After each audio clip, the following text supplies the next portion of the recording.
જીવનના પ્રશ્નો શું છે, જીવન શું છે ખબર નથી. બધાને કરોડપતિ થવું છે. ધીરુભાઈ થયા, બીજા ધીરુભાઈ ના થઈ શકે. ધીરુભાઈએ કર્યું મૂકો ના કરી શકે, અને મૂકાએ કર્યું એના પેલા બે પોઠિયા ના કરી શકે. આપણને ખબર નથી. બધું ચાલે છે. હમણાં મુકેશભાઈએ લક્ષ્મી પૂજન કરાયું તો ભગવાન કે ઊભો થયેલા કેટલું હાલ્યું તને માગ કરે રોજ તું. અમારા દેશમાં 200 વીઘા જમીન હોય, 500 વીઘા જમીન હોય, 200 વીઘાનું ફાર્મ હાઉસ હોય, છોકરાઓ અમેરિકા હોય, વેલ સેટ હોય, તોય કાકો ખાટલામાં પડ્યો 80 વર્ષે હું કે ખબર છે, બાજુનું ખેતર લેવાઈ જાય તો સારું. અલા મરી જાને કેટલા ભેગા કરશે. હવે તું જા કાકા ઉપર. એ દિલ માગે મોર. માણસને સંતોષ જ નથી તો જીવન છે શું ખબર જ નથી. આપણે બધાએ સફળ થવું છે, પૈસા કમાવા છે, શોહરત કમાવું છે, સરસ જીવન સાથી જોઈએ છે, બધું જ જોઈએ છે, મસ્ત જીવવું છે, પણ જીવનની વાસ્તવિકતાઓ ખબર નથી. સાહેબ 10 લાખ રૂપિયાનો પલંગ આવે પણ 10 લાખમાં ઊંઘ ના આવે. 5 લાખનું ડાઇનિંગ ટેબલ આવે પણ 5 લાખમાં ભૂખ ના આવે. જીવન આખી વાત જુદી છે. 5000 વર્ષની સંસ્કૃતિ વાળો દેશ આજે સૌથી વધુ ભ્રષ્ટાચાર અને બિલકુલ દિવેલ પીધેલો ફરે. એનું કારણ શું? હું અમદાવાદ એક લેક્ચર આપવા ગયો હતો. એક યંગ છોકરો દોડતો અહીં પગે પડ્યો. મને કે સર મરી જવું. મેં તું કેમ? પેલી એ મન ના પાડે. મેં તું પ્લગમાં 2 આંગળી ગાલ દે, હું પૂરું, એમાં હું કેટલી વાર. ના સર લગ્ન તો થવા જોઈએ. અલા બોલો હવે આની પીચ ચોટી ગઈ છે લગ્નમાં. મેં કીધું અબ્દુલ કલામ અને વાજપેયીએ લગ્ન ના કર્યા કઈ ફરક પડ્યો? અને ઘણા કરે છે તોય શું ફરક પડે છે? થઈ જશે. આપણને ખબર જ નથી કે જીવન શું છે. સાહેબ તમને એક વાત કહું, we are here for a reason. 84 lakh યોનિઓમાં જખ મારીને આવ્યા છીએ, એમને નથી ટપકી ગયા. હું શું કરું? તું લટકી જા પંખા હાથે, પૂરું થઈ જાય તારું. આપણને ખબર જ નથી અને બધું જલ્દી જોઈએ છે. મેગી 2 મિનિટ અને પછી પાડા જેવા થાય, શ્વાસ ચડે છે, કશું જ ખબર નથી. અને હું જ્યારે સુરતમાં, તો ખાસ સુરતમાં આવું છું અને પાનના ગલ્લા ઉપર આપણા યુવાન છોકરાઓને, સારા ઘરના છોકરાઓને બાઇક ગાડી લઈને પાનના ગલ્લે ઊભો હોય, 3 બટન ખુલ્લા હોય, પાસળીઓ દેખાયો, પહેલી બીજી ત્રીજી, આટલે પેન્ટ પહેર્યો, અહીંયા લો વેસ્ટ. સાલા તારે વેસ્ટ જ ક્યાં છે? ખેંચો તો ઉતરી જાય. દેશ માટે કોક કરવું છે. તારા માટે કર, દેશ છો ચૂલામ જતો, તારું કરતો. ખાલી વાતો, કશું જ ખબર નહીં. અને બધું જ કેમ આવું ચાલે છે? સાહેબ અંગ્રેજો બહુ હોશિયાર હતા. 5 વિષય દાખલ કરીને ગયા 1948માં. ગણિત, વિજ્ઞાન, ભૂગોળ, ઢેંકણું પૂછડું. મારા બાપા ઔરંગઝેબ ભણ્યા, મારે ઔરંગઝેબ ભણવાનું, મારો છોકરો ઔરંગઝેબ ભણે. પૃથ્વી ગોળ હતી. હવે નવું લાવો, લપસી ના જવાયું. સાલા સ્કૂલ કોલેજમાં ભણાવે છે ને એ જીવનમાં કામ નથી આવતું, અને જીવનમાં જે કામ આવે હાલા સ્કૂલોમાં ભણાવતા નથી. લોચા તો રહેવાના છે. આ સૌથી મોટો પ્રશ્ન છે.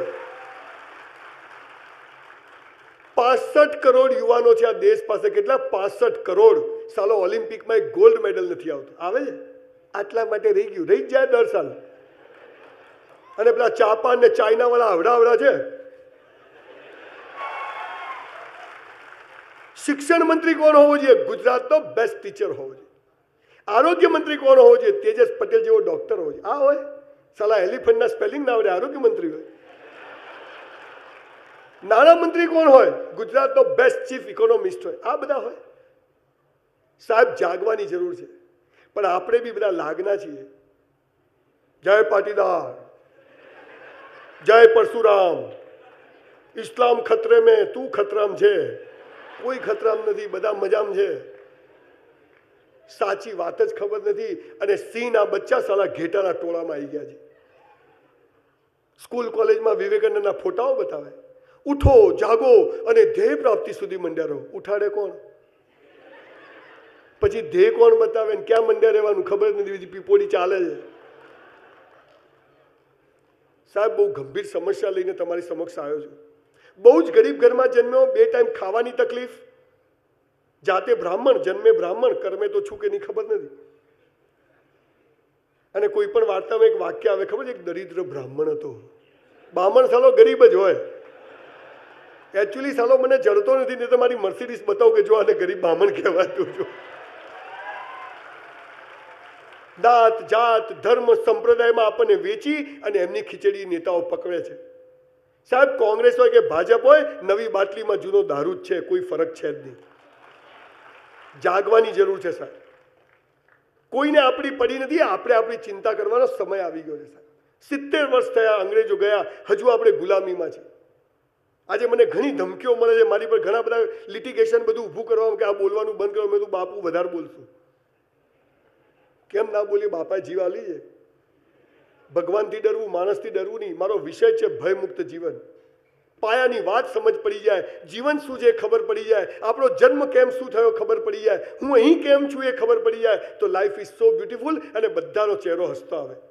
વિકાસની વાતો કરે છે કોંગ્રેસ ને ભાજપવાળા. વિકાસની એવી પથારી ફેરવી છે કે 10 વર્ષ સુધી કોઈ મા બાપ છોકરાનું નામ વિકાસ નહીં રાખે. બોલો, આ એવું કર્યું છે. વિકાસ કોને કહેવાય? 35% હોય કે 95% હોય, ગરીબ હોય કે અમીર હોય, ઘરમાંથી હસતો હસતો માણસ જાય અને હસતો હસતો ઘરમાં પાછો આવે ને, એને વિકાસ કહેવાય છે. સૌથી વધુ ડિપ્રેશન, હતાશા, હું શું કરું ખબર જ નથી. સહેજ તકલીફ પડે મરી જવું, સહેજ કહી દે હવે હું શું કરું, ભગવાન મારી સાથે આવું કેમ થાય છે, જખ મારવા થાય તારી સાથે. પાયાની વાતો સાલું કોઈ શીખવાડતું નથી અને થર્ડ ક્લાસ એજ્યુકેશન સિસ્ટમ છે. જવાબદારીપૂર્વક એક વાત કરું છું સાહેબ, આપણા દેશની એજ્યુકેશન સિસ્ટમ બિલકુલ બોગસ છે, થર્ડ ક્લાસ છે, પાયામાંથી બદલવાની જરૂર છે. બહુ જવાબદારીપૂર્વક કહું. આખી સ્કૂલો માત્ર 20%, 10% લોકો માટે કામ કરે છે. Doctor, engineer, chartered accountant, company secretary, IAS અને આઈપીએસ, બાકી બધો કચરો. સ્કૂલની બહાર બોર્ડ મારે, અમારી સ્કૂલનું ગૌરવ, પહેલો, બીજો, ત્રીજો, બાકી બધો કચરો છે. છેલ્લા 3 નંબરનું શું? મારા જેવી નોટો ત્યાં જ ઊભી હોય, એમને ખબર જ નથી. અરે આ સુરતમાં પહેલી લાઈનમાં બેઠેલા 100 કરોડપતિઓને મળો, એક 10 ચોપડી પર ભણ્યા જ નથી સાહેબ. તમે જુઓ, સાલી સ્કૂલો જ બંધ કરી દેવી જોઈએ. બિઝનેસ કેવી રીતે થાય અમને પૂછો. શૂન્યમાંથી સર્જન, જમીનમાં જઈને પાછા ઊભા થાય, 10-10 હજાર કરોડનું ટર્નઓવર કરે. સંજયભાઈ એમાં એવું છે ને, ગોવિંદ કાકા બોલે. આઈઆઈએમમાં કાકા લેક્ચર આલવા જાય. સવાલ શું છે? તમારામાં આવડત અને હોશિયારી હોય ને તો ભણેલા તો ભાડે મળે સાહેબ, ભાડે મળે. આ વાત કોઈ શીખવાડતું નથી. ડોક્ટર, એન્જિનિયર, ચાર્ટર, યસ જરૂરી, સેલ્યુટ છે, ડોક્ટરને સલામ છે, પણ બાકીનો 90% કચરો નથી. અને આ 90%ને બધા કચરો સમજે છે. 300 ધર્મ અને 3000 સંપ્રદાયો, દિમાગની પથારી ફેરવી નાખી. ડુંગળી ખવાય, બટાકા ના ખવાય. ભગવાનને જગ મારવા બનાવ્યા છે. બાકીનું કામ પૂરું કર્યું સ્કૂલ વાળાએ. તું ડોબો છે, ગણિત નહીં આવડતું, ભૂગોળ નહીં આવડતું, બાર આવ બતાવ તને શું આવડે જ મને. મેં અહીં કમીન સર મરી જાને પાર આવે, શું કરવા જીવે તું. સ્કૂલ કોલેજમાં દોડવાની હરીફાઈ થાય, પહેલા, બીજા, ત્રીજા નંબરનું બહુમાન, એટલે છેલ્લા 3 નંબરનું શું? એ ભાગ ના લેતા નંબર આવે. આ એકલા ક્યાં દોડે? જાઓ દોડો. એટલે આ છે તો તું છે, આ છે તો તું છે. બધું ખોટું ચાલે સાહેબ. અને એટલે માત્ર 10% લોકોને સમાજ એમ સમજે છે કે આ સમાજની ક્રીમ છે, સ્કૂલનું ગૌરવ છે. સાહેબ, બહુ દુઃખ સાથે કહું છું, તમે જેને સ્કૂલમાં બોર્ડ ઉપર નામ લખો છો ને સૌથી મોટા અક્ષરોએ, એ લોકો તો સૌથી મોટી ઇન્કમટેક્સની ચોરીઓ કરે છે ને ભ્રષ્ટાચાર કરે છે મોટાથી. અને તમારા મારા જેવા લોકો છે જે 90%, 50% નીચેના છે, એ ડબ્બાઓની કોઈ વેલ્યુ નથી. એ જાતે ઊભો થાય છે, એની સમાજ કોઈ વેલ્યુ જ કરતી નથી. અને એટલે સાહેબ, સંજય રાવલે એક સ્વપ્ન જોયું છે. હું હમણાં સુરતના ઘણા બધા કરોડપતિઓને અને બધા દિલવાળા લોકોને મળ્યો છું, બહુ લોકોએ વધાઈ છે વાત. આ દિવેલ પીધેલો સમાજ બંધ કરવા માટેનો એક રસ્તો છે સાહેબ. કોંગ્રેસ કે ભાજપ કોઈ ફરક નહીં પડે, કેમ કે આ નેતાઓમાં વિઝન નથી. ઘરમાં ચાદરો લાવવાની ખબર ના પડે, સુરતના બગીચા ડિઝાઇન કરે. આવા કોર્પોરેટરો આવે છે, પછી પુલ હેઠા જ પડે ને, થાય શું સાહેબ? કોઈ બોલવાનું નથી, પણ ભગવાન કોઈને છોડવાનો નથી સાહેબ, કોઈને નહીં છોડે સાહેબ. ગુજરાતના 70 ચોર એમએલએ, એમપીઓ, મિનિસ્ટરો, બ્યુરોક્રેટ્સનું મેં લિસ્ટ બનાવ્યું છે, જેને 2-5 હજાર કરોડ રૂપિયા હરામના ઘરમાં ભેગા કર્યા છે સાહેબ. એમની પત્ની મરી ગઈ, એમના છોકરા મરી ગયા, દીકરીઓ ભાગી ગઈ, બધું અહીં છે બોસ. 1 રૂપિયો હરામનો લીધો ને આપણી ઓલાદને પણ રોઈ રોઈને વ્યાજ સાથે ચૂકવવો પડશે સાહેબ, આ એનો કાયદો છે.